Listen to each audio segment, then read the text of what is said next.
பொழியாதோ ஆனந்த சுகமழை. இவனையா இருட்டிக் கொண்டு வந்தது அவளுக்கு. மற்ற நேரமாக இருந்திருந்தால் இப்படி ஒருவனை கன்சிடர் செய்ததற்காக தன் உயிரான அப்பாவுடன் குறைந்தது 1 மாதமாவது பேசாமல் இருந்திருப்பாள் மகிழினி. எப்படி இவனை தனக்கானவனாக யோசிக்க முடிந்தது தன் ரசனைகள் அறிந்த அப்பாவால்? இந்த சம்பந்தம் கிடைக்க கொடுத்து வச்சிருக்கணும் மகிழினி. சொன்ன அப்பாவின் முகத்தை அழுகையை அடக்கி கொண்டு பார்த்தாள். பைபாஸ் அறுவை சிகிச்சை முடிந்து ஐசியூவில் படுத்திருப்பவரிடம் என்ன சொல்ல? தனக்காக அழுவதாக நினைத்து கொண்டார் அப்பா. மருந்தின் பிடியில் இருப்பவருக்கு எப்படி புரியும்? அவள் தன் அப்பாவிற்காக தவித்து கொண்டிருக்கிறாள் தான். ஆனால் இந்த அழுகை அவள் இதய நொறுங்கலின் வெளிப்பாடு. நான் போய் சேர்றதுக்குள்ள உன்னை ஒருத்தன் கையில் பிடிச்சு கொடுத்துடணும், தவிப்புடன் சொன்னார். ஏனெனில் அவள் இன்னும் சம்மதம் சொல்லவில்லை. ஹேய், சரின்னு சொல்லுடி மகிழ். அப்பா எதிர்பார்க்குறாரு பாரு. உன் வாயால் கேட்டாதான் அவருக்கு நிம்மதியாக இருக்கும். அருகில் நின்ற அக்கா குமுதினி இவளை மெல்ல இடிக்க சம்மதமாக தலையை ஆட்டினாள். கண்ணில் வடிந்தது கண்ணீர் அல்ல, இரத்தம். அப்பா வீட்டுக்கு வந்தாயிற்று. மகிழினி கல்லூரிக்கு கிளம்பிவிட்டாள். மகிழினி எம்எஸ்சி கெமிஸ்ட்ரி முடித்துவிட்டு உள்ளூரில் இருந்த ஒரு சுயநிதி கல்லூரியில் விரிவுரையாளராக சில மாதங்களுக்கு முன்புதான் வேலைக்கு சேர்ந்திருந்தாள். உள்ளூரிலேயே ஒரு வேலை, அதுவும் படித்த படிப்பிலேயே. அப்பா பக்கத்திலேயே இருக்கலாம். போனஸாக மாணவ மாணவிகளுடன் பழகும் வாய்ப்பு. பயோகெமிஸ்ட்ரி பிரிவில் ஆன்சிலரி பிரிவில் கெமிஸ்ட்ரி படிப்பிப்பது இவள் வேலை. பெரிதாக ப்ரெஷர் எதுவும் கிடையாது.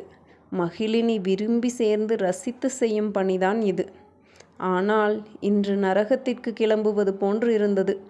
அங்கு அவனை பார்க்க வேண்டியிருக்குமே, அந்த சுகவர்தன். இவள் சுகத்தை வருத்த வந்தவன். அவனும் அங்குதான் வேலை செய்து கொண்டிருக்கிறான். பிஹெச்டி பயோகெமிஸ்ட்ரி முடித்துவிட்டு இவள் டிபார்ட்மெண்ட்டில் ஹெச்ஓடி. இவளுக்கு 10,000 என்றால் அவனுக்கு 17,000 சம்பளம்.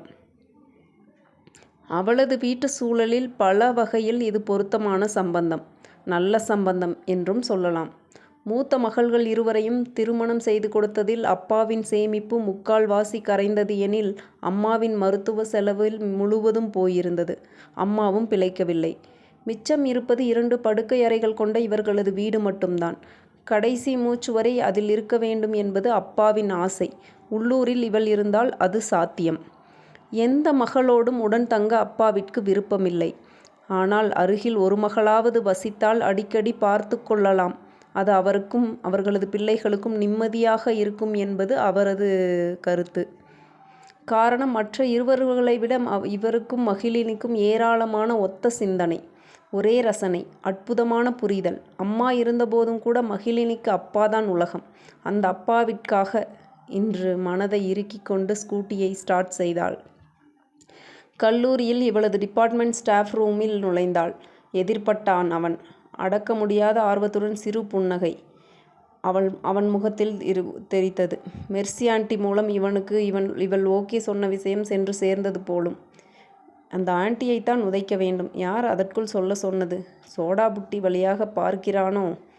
இப்பொழுது என்ன செய்ய வேண்டும் இவள்? Good morning ma'am. Good morning sir சொல்லிவிட்டு அவனை கடந்து சென்றாள். போடா நீயும் ரசனையும். கல்யாணம் பண்ண போகிற பொண்ணுக்கிட்ட பேசுகிற விதமா இது? சரியான முசுடு.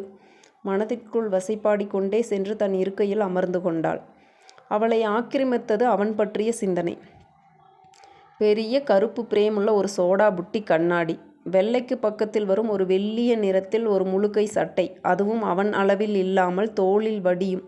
டக்கின் செய்தால் என்னவாம்? அதுவும் கிடையாது. தொங்கி படியும் ஒரு மீசை. உருவ அழகுக்கும் வாழ்க்கைக்கும் சம்பந்தம் கிடையாதுதான். ஆனால் அந்த சிறுமூஞ்சித்தனம். மாணாக்கர் யாராவது பாடத்தை தவிர அது கேள்வி கேட்டு வந்தால் ஒரு சிலருக்கு திட்டு விழும். இதெல்லாம் புக்கை பார்த்தாலே தெரியுமே அப்படின்னு. உடன் வேலை செய்யும் ஆட்களிடம் பழகும் விதம் அதற்கும் மேல்.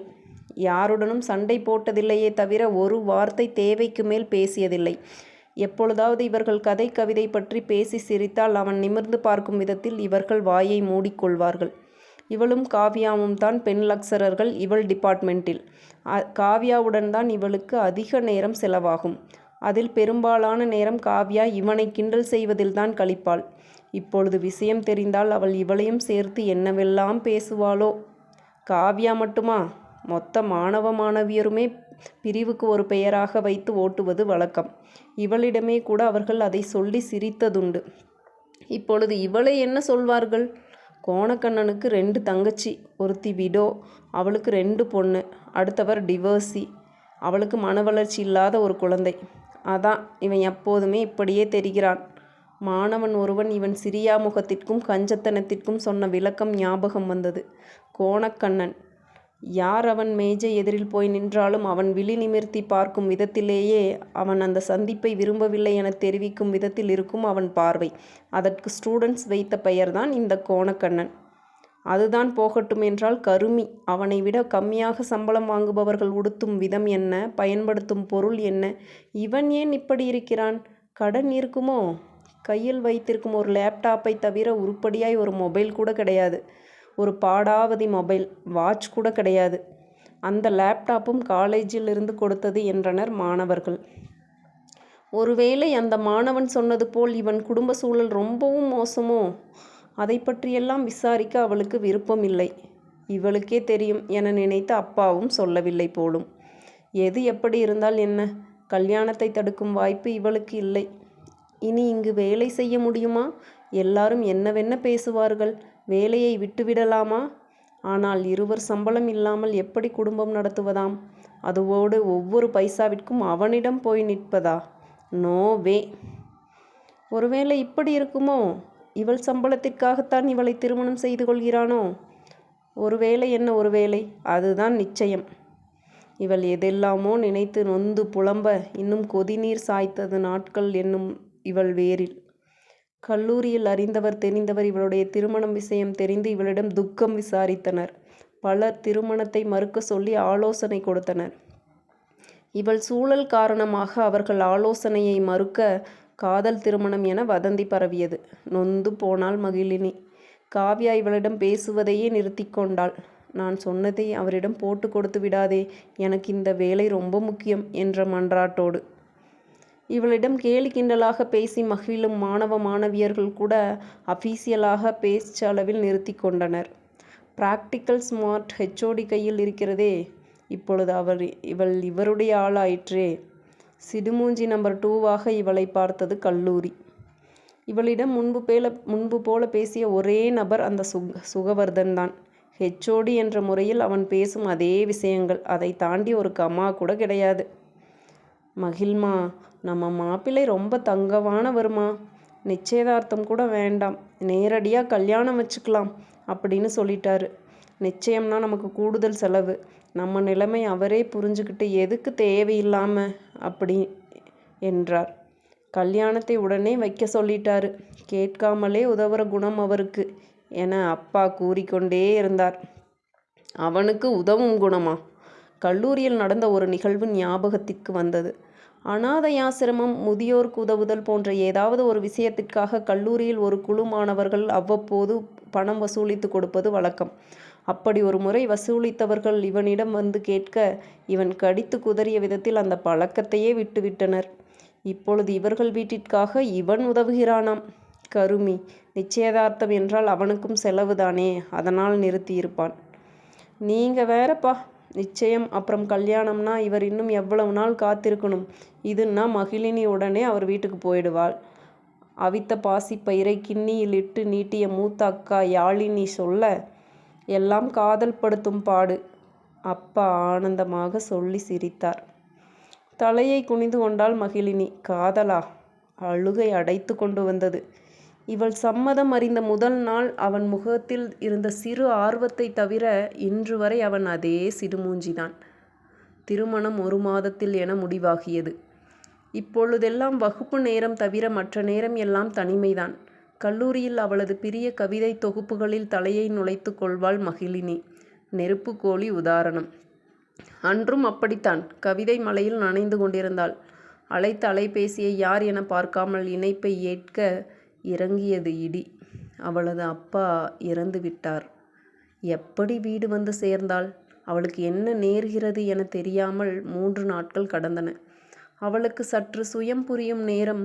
வீட்டில் மற்றவர்கள் பேசி முடிவெடுத்து அந்த வார இறுதியில் நடந்து முடிந்து விட்டது திருமணம். மகிழினி, புத்திசாலியாக நடந்துக்கோ. அக்காங்க 2 பேரும் இருக்கோம் தான். ஆனால் சொந்தம் என்றால் இனி உனக்கு அவர் மட்டும்தான். 2ஆம் அக்கா குமுதினி சொல்லி வழி அனுப்பி வைத்தாள். இவள் அவன் வீடு நோக்கி கிளம்ப அக்காக்கள் இருவரும் தங்கள் ஊரை நோக்கி.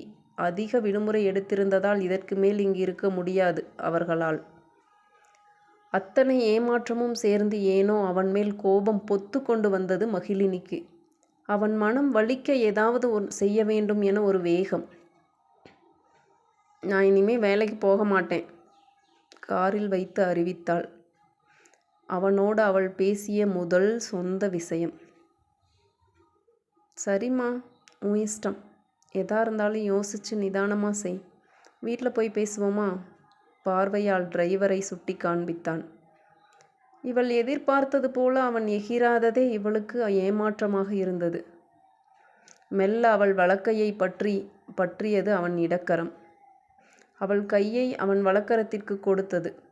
தன் 2 கைகளாலும் அவள் கையை தன் கைகளுக்குள் பொக்கிஷப்படுத்தினான். ஏனோ கோபம், எரிச்சல் எதுவும் வரவில்லை அவளுக்கு. மாறாக அழுகை வந்தது. நிமிர்ந்து அவனை பார்த்தாள். இப்பொழுது அவன் முகம் வித்தியாசமாக தெரிந்தது. அவள் கண்களின் அவன் பார்வை கலந்தது. தாய்மை உணர்வு வலிக்காமல் வருடியது அவளது இதயத்தை. அப்பா, வெடித்தாள் அவள். அன்று இரவு ஆழ்ந்து உறங்கினாள். வெகு நாளைக்கு பிறகு அவளுக்கு விழிப்பு வந்து எழுந்தபோது முழுதாக 36 மணி நேரம் முடிந்திருந்தது அவள் தூங்கத் தொடங்கி. எழுந்தபோது முன்னை விட மனம் தெளிந்திருந்தது. வயிற்றில் பசி கில்ல. எழுந்து பல் துலக்கிவிட்டு படுக்கையறையை விட்டு வெளியே வர எங்கிருக்கிறோம் என புரியவில்லை. உள்ளே நுழையும் போது அவள் வீட்டை கவனித்திருக்கவில்லை. இப்போது இது யார் வீடு என புரியவில்லை. அதன் சுத்தம், அதன் அழகு எல்லாம் பர்ஃபெக்ஷன். அப்பொழுதுதான் அவள் வந்ததை கவனித்திருந்தவன், ஏ மணி பொண்ணு, என் சின்ன பொண்ணு வந்தாச்சு பாரு என உள்ளே பார்த்து குரல் கொடுத்துவிட்டு இவளை பார்த்து, உட்காருமா என்றான். தலை சுற்றியது அவளுக்கு. முந்தைய நாள் சாப்பிடாததால் அல்ல, அவன் பேசிய விதத்தில்தான். இப்பொழுது கிர் என்று தலை சுற்றியது, உள்ளிருந்து வந்த மணிப்பொன்னை பார்த்துவிட்டு. இவள் ஒரு சிறு பெண்ணை எதிர்பார்க்க கையில் பதார்த்தங்களுடன் வந்ததோ ஒரு வயது முதிர்ந்த பாட்டி. நான் தாம்மா உன் புருஷன் பிறக்கிறதுக்கு முன்னாடி இருந்து இந்த வீட்டில் சமையல் செய்கிறவ. இவர் பிறந்த உடனே இவங்க அம்மா இவரை என் கையில் கொடுத்துட்டு இறந்து போயிட்டாங்க. அப்போ இருந்து நான் தாம்மா இவங்களை வளர்த்துறேன். தங்கமான பையம்மா. இப்போ எனக்கு வயசாகிடுச்சுன்னு சொல்லி என்னை சமைக்க விடுறதில்ல. இருந்தாலும் இன்றைக்கி நீங்கள் வந்திருக்கீங்கன்னு சொல்லி நான் தான் வந்து சமைச்சேன். இவள் சாப்பிட்டு எழுந்திருக்க, அப்படியே போய் படுக்காத, கொஞ்ச நேரம் நடந்துட்டு படு, வீட்டை 2 தடவை சுற்றிப்பாரு என அவன் சொல்ல, இது உங்கள் வீடு தானா? தயங்கி கேட்டாள். ஒரு சிறு அதிர்வுக்கு பின் சிரித்தபடி சொன்னான், இல்லை, இது நம்ம வீடு. அதிசயம், அவன் சிரிக்கிறான். வீட்டை பார்வையால் துளாவினாள். பெரிய வீடு. இவன் பற்றி அவளது கற்பனைக்கு இது எதுவும் பொருந்தவில்லை. வா, வீட்டை சுற்றி காண்பிக்கிறேன் என்று எழுந்தவனின் உடையை இப்பொழுதுதான் பார்த்தாள். முட்டி வரை நீண்டிருந்த சாம்பல் நிற ஷார்ட்ஸ், ஸ்லீவ்லெஸ் பனியன். பின் கல்லூரிக்கு ஏன் அப்படி ஒரு கோலம்? வீட்டில் அணியும் உடைக்கு செலுத்தும் கவனத்தில் பாதி கவனத்தை கூட அவன் கல்லூரிக்கு அணிந்து வரும் உடையில் செலுத்தவில்லை. ஏன்? இவளோடு நூலக அறைக்கு வந்தவன் அவள் நூல் ஆராய்ச்சி செய்யும் போது அவன் தரைத்தளத்திலிருந்து அழைத்த தொலைபேசியை எடுக்கச் சென்றான். அவன் மீண்டும் உள்ளே வரும்போது புத்தகத்தை பார்த்து கொண்டே நடந்தவள் கவனமின்றி அருகிலிருந்த மேசையில் மேலிருந்த ஒரு பாட்டிலை தட்டிவிட அது விழுந்து சிதறியது. பதற்றத்தில் அதை கையில் எடுக்க தொட்ட பின்புதான் தெரிந்தது அது அமிலம் என்று. ஏய்! பதறியபடி உள்ளே வந்தவன் இவளுக்கு தேவையான முதலுதவி செய்து மருத்துவமனைக்கு கூட்டி சென்று அங்கு மருத்துவமும் செய்து வீட்டுக்கு வந்த பின்புதான் சிறிது அமைதியானான். இத்தனைக்கும் இவளுக்கு சிறு காயம்தான், அதுவும் விரல் நுனிகளில். ஒரு 1000 சாரியாவது கேட்டிருப்பான். அவள் சாப்பிட்டு விட்டு தூங்க சென்று விட்டாள் தனி அறையில். மறுநாள் காலையில் அவளை மலை வீட்டுக்கு அழைத்து சென்றான். அங்கு சென்ற பின்புதான் தெரிந்தது அது வெறும் வீடு மட்டுமல்ல, முந்திரி தோப்பும் மாந்தோப்பும் சூழ்ந்த பழந்தோட்டம் அது. 100 ஏக்கராவது இருக்கும். அதன் நடுவில் இருந்தது அந்த மலை வீடு. அப்பா பிஸ்னஸ் இதுதான். அப்பா எனக்கு 17 வயது இருக்கும்போது இறந்துட்டாங்க. நம்பிக்கையான வேலையாட்கள். அதனால் பிரச்சனைகள் இல்லை. எனக்கு வெறும் மேனேஜ்மெண்ட் வேலை தான். ஆனால் ஊரை விட்டு எங்கேயும் தூரமாக போக முடியாது. அதனால தான் படிச்சுட்டு பக்கத்து காலேஜிலேயே வேலை பார்க்குறேன். அவன் சொல்ல சொல்ல லெஸ்ஸர் டைமில் லேப்டாப் வைத்துக்கொண்டு என்ன செய்து கொண்டிருந்தான் என்பது இப்போது புரிந்தது. 17 வயதிலிருந்து படிப்பையும் தொழிலையும் பார்த்திருக்கிறான். எதிலும் தோற்று போகவில்லை. லேப்டாப் காலேஜில் கொடுத்தது. ஸ்டூடெண்ட் சொன்னது இப்போது ஞாபகம் வந்தது. இவ்வளவு வசதி இருப்பவன் காலேஜில் மட்டும் ஏன் இப்படி? உங்ககிட்ட ஒன்று கேட்கணும். கேளுமா. உங்களுக்கு ஏதாவது லவ் ஃபெயிலியரா? முதல்லாம் என்னை பற்றி கேட்குற. கொஞ்சம் பாசிட்டிவாக கேளேன். சரி, இந்த கேள்விக்கு இன்னைக்கு ஒரு நாள் டைம் கொடுமா. நான் நாளைக்கு பதில் சொல்கிறேன். இருவரும் வீட்டிற்கு வந்தார்கள். டயர்டாக இருந்ததால் அவரவர் அறைக்கு சென்று படுத்து கொண்டார்கள். மறுநாள் காலை அவன் காலேஜுக்கு ரெடியாகி வந்த விதத்தை பார்த்து அவளுக்கு இமைக்க மறந்தது. டிப்டாப்பாக ரெடியாகி வந்திருந்தான்.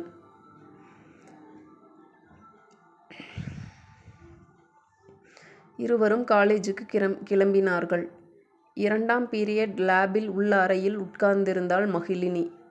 இவள் இங்கு இருப்பது தெரியாமல் 2 மாணவர்கள் உரையாடி கொண்டிருக்கிறார்கள். டேய், என்னடா உன் அண்ணன் ஃப்ரெண்டு சூப்பராக டிப்டாப்பாக ரெடியாகி வந்திருக்கிறாரு இன்னைக்கு காலேஜுக்கு. செம்மையாத்தான் இருக்கார். டேய், இதெல்லாம் ஒன்றும் கிடையாது. அவரை காலேஜ் டேஸில் பார்த்துருக்கணும். 12B சாம் மாதிரி இருப்பார் பார்க்குறதுக்கு. எங்கள் அண்ணா சொன்னார், அவருக்கு ஒரு பொண்ணு ப்ரப்போஸ் பண்ணுச்சான். அந்த பொண்ணு இவரை அக்செப்ட் பண்ணாதனால சூசைட் அட்டன் பண்ணிடுச்சு அப்படின்னு. அதனால தான் இவ்வளவு நாள் காலேஜுக்கு பெரிய சட்டை போட்டுக்கிட்டு கண்ணாடியெல்லாம் போட்டுக்கிட்டு வயசானவர் மாதிரி வந்துட்டு இருந்திருக்கார். இப்போ தான் அவருக்கு கல்யாணம் ஆயிடுச்சுல்ல, அப்போ எந்த பொண்ணும் அவர் மேலே ஆசைப்பட மாட்டாங்கல்ல. அதனால தான் எப்பவும் போல் நீட்டாக ரெடியாகி வந்திருக்கார்.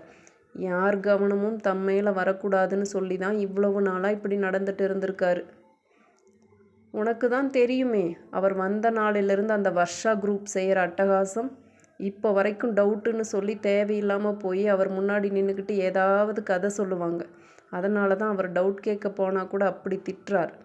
அவர் திட்ட ஆரம்பித்ததுக்கப்புறம் தான் இப்போ கொஞ்சம் குறைஞ்சிருக்கு. அந்த கௌதம் குரூப் எப்போ பார்த்தாலும் அது இதுன்னு சொல்லி பணம் வசூல் பண்ணி டாஸ்மார்க் போயிடுவாங்க.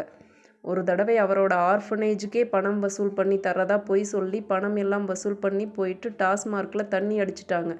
சார் அவரோட ஆர்ஃபனேஜ் ஆச்சே, கரெக்டாக கண்டுபிடிச்சிட்டாரு. அவர் பிடிச்சி மிரட்டில் தான் இப்போ எல்லாரும் அடங்கி இருக்காங்க. இது தெரிஞ்சிருந்தால் மேனேஜ்மெண்ட் அவங்க எல்லாருக்கும் டிசி கொடுத்துருப்பாங்க. ஏய், சார் வரார். அவர்கள் பேச்சை முடித்து கொள்ளவும் அவன் இவள் அறைக்குள் நுழையவும் சரியாக இருந்தது. இவளுக்கு இவன் பற்றி அனைத்தும் இப்போது புரிய ஆரம்பித்தது. இங்கே என்ன பண்ணுற என கேட்டுக்கொண்டே நுழைந்தான் அவன். அடுத்து என்ன சொல்ல வந்தான் என்பதை கூட மறக்க வைத்தது மகிழினி கொடுத்த முத்தம்.